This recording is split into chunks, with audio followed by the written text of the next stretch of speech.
যদি এই শঙ্কুনি পাতার রস খাওয়া যায় তবে চোখ লাল এবং চোখের জ্বালা কমে।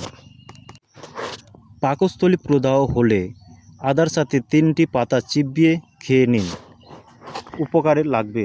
আবার আরেকটি গুরুত্বপূর্ণ বিষয় বলে দিই, এই পাতার রস যদি নিয়মিত খাওয়া যায় তাহলে যাদের ডায়াবেটিস আছে, মধুমেহও বলা হয়, এবং এই সুগার তাদের নিয়ন্ত্রণে থাকে।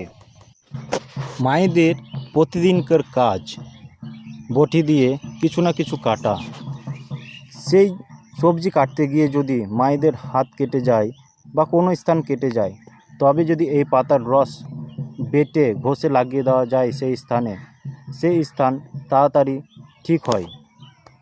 আবার বাচ্চা ছেলেদের খেলতে গিয়ে যদি কোনো জায়গায় কেটে যায়, ছিঁড়ে যায়, এই পাতার রস কচলে দিলে